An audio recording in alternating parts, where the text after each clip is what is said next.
Here's more wrestling news for February 24th, 2023, and we're kicking off with WWE, and at Elimination Chamber 2023, Sami Zayn came up short against Roman Reigns, seemingly ending the hopes of a lot of fans for the Canadian to headline WrestleMania.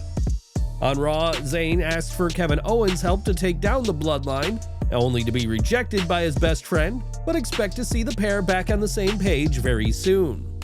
Next month, Roman Reigns will make a rare appearance at a WWE live event when he competes at the Coca-Cola Coliseum in Toronto, and his match for the show has been confirmed.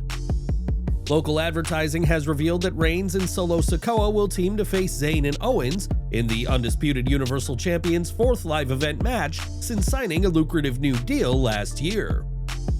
The advertisement makes it evident that Owens and Zayn will be back on the same page in the next couple of weeks, and that Reigns and Sikoa are the placeholders for now until they announce the Canadians versus undisputed WWE Tag Team Champions, the Usos, at WrestleMania 39. The current theory is that Jey Uso will reconcile with the Bloodline, leading to the reunion of Kevin Owens and Sami Zayn on the road to WrestleMania, and the two friends have been speculated to dethrone the Usos at the Showcase of the Immortals. Kevin Owens may want nothing to do with the former honorary Uso right now, but expect that to change soon enough. And what do you make to this idea? Sound off in the comments. Fans will be able to make Zayn and Owens into a team, or as bitter rivals, in the WWE 2K23 video game, and the much-anticipated game will be hitting the shelves next month. For Alexa Bliss, this will be her 7th time in a game after making her digital debut in 2K17, but the goddess has some interesting views on this year's iteration of her. For this year's game, Bliss received an 85 rating, 1 point higher than last year's 84, but while many would be happy with the result, Bliss thinks things should have gone the other way.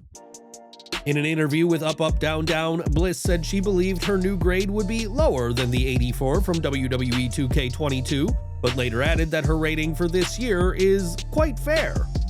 Bliss has had an interesting 12 months and has just had 4 matches over the past 4 months, which may explain why she expected her ranking to go down. The former champion hasn't seen competition since losing to Bianca Belair at last month's Royal Rumble, but fans will get to play as her in 2K23, even if at seemingly the wrong rating.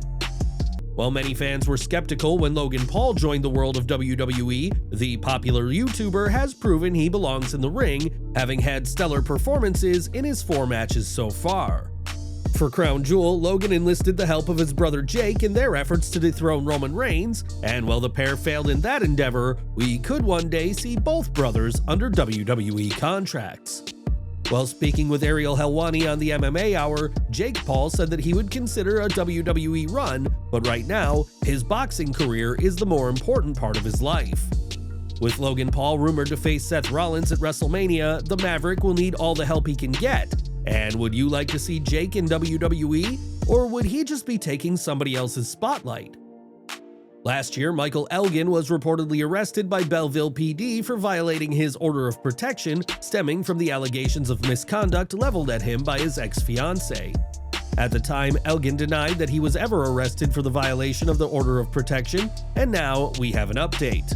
WrestlingNews.co recently reached out to the Belleville PD, who stated that they stand by the report and added that the case was turned over to state's attorney's office, but no charges were ever filed.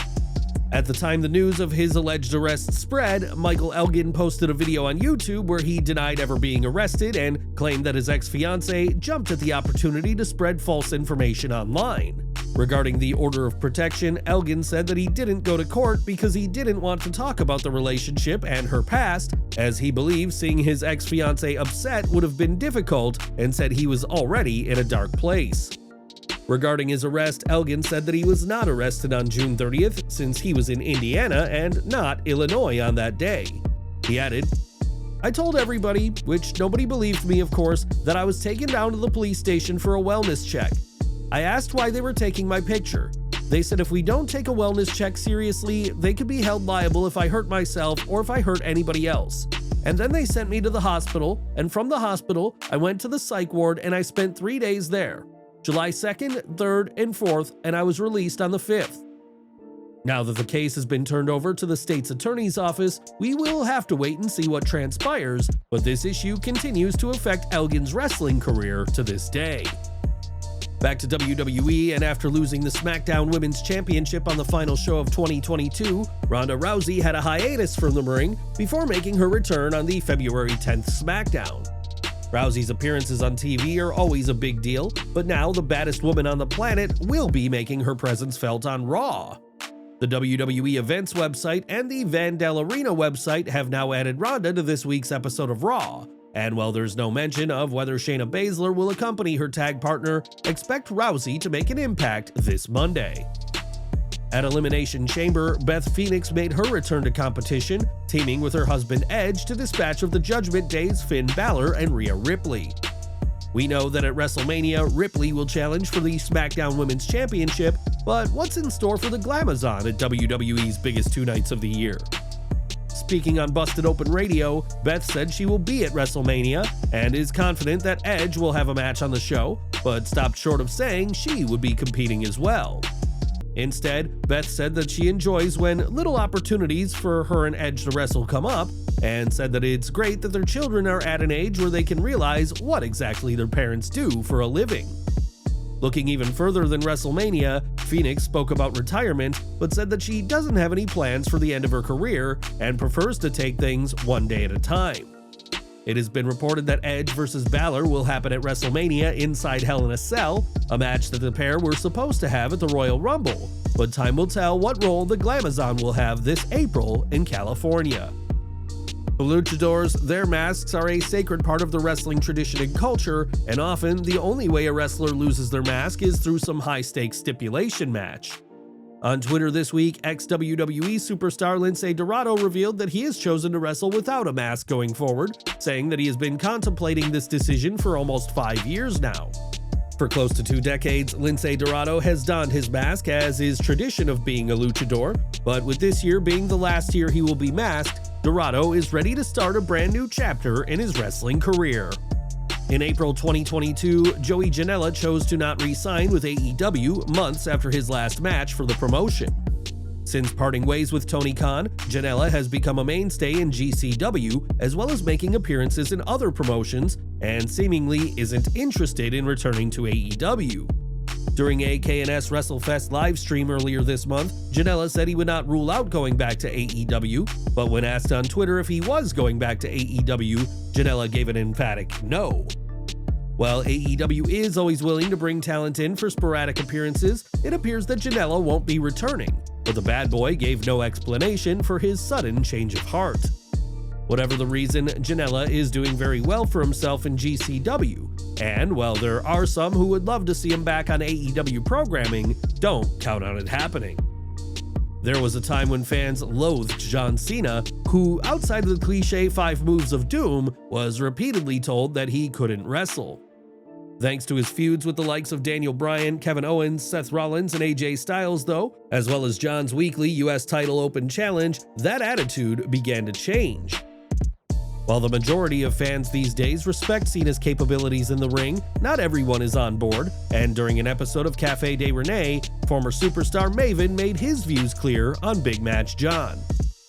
He fell into the category of like the Lugers of the world that just couldn't, as middle of a ground wrestler as I was, he was bad.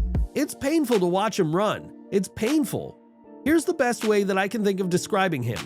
Have you ever had a dream and in your dream you're trying to accomplish something athletic and for whatever reason you just can't do it?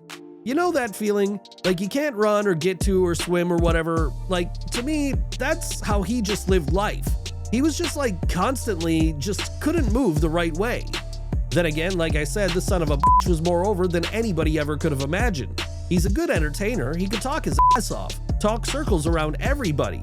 And again, John was one of those guys that I knew in passing. You know, we never hung out. I don't even think we ever went out to eat together, but always just could not have been more polite to me. So another guy that I could not be happier for his success. That said, he walked around like he had 2 left feet. Cena's most recent match came on the December 30th edition of SmackDown, and his next match is rumored to be against Austin Theory at WrestleMania 39, but that match is one that Maven will struggle to sit through. We've got news from Barry Windham now, as the wrestling legend suffered a heart attack last December, and it was the quick thinking of a stranger at an airport that saved his life. During a recent episode of his Arn podcast, Arn Anderson gave an update on Windham and said that he is making his way back to health slowly, and he isn't in a position where he can travel yet. Arn said that Barry's heart attack scared the shit out of all of us, and we are wishing Windham, a former NWA World's Champion, all the best on his recovery. Since his return to WWE last April, Cody Rhodes has been a hit with fans, and not even a torn pectoral could slow his momentum. For fans who have followed the war between AEW and WWE, Rhodes leaving the former to join the latter was a huge moment, but Cody is also appealing to younger fans who may not be as interested in such stories. According to PW Insider, Rhodes is moving a considerable amount of merch targeted at younger fans, with WWE officials being incredibly impressed by how popular he is proving with this demographic. It was added that there is a feeling within WWE that Rhodes is someone who has crossover appeal across multiple generations, with adults and children really liking him. It was further stated that WWE could be onto something special with the American Nightmare, and that they can use him to earn a ton of money for WWE and lock in young fans for life. While young fans who saw Cody before in WWE may have only known him as Stardust, the American Nightmare is proving to be a success on every level now that he's back, and we expect his popularity to play a big factor into the booking decisions for Rhodes' main event with Roman Reigns at WrestleMania 39. And we're ending today with Pat McAfee, who has proven to be a hit with the WWE Universe, and the former NFL punter's excitement for pro wrestling from behind the commentary table is nothing short of infectious. Right now, McAfee is away from WWE to pursue another venture, and while fans are eager to see him back, that may not happen. On Twitter, McAfee reflected on his life and career so far, and said that the ongoing WWE sale talks have made him question his future in the company. McAfee suggested that he may not want to make work or make money for potential new owners of the company, though didn't name which potential buyers would make him reconsider his position. Signing for a $120 million four-year deal with FanDuel in late 2021, money is not a concern for McAfee, but could a potential new owner, perhaps one as controversial as the Saudi Arabia Public Investment Fund, spell the beginning of the end for Pat in WWE?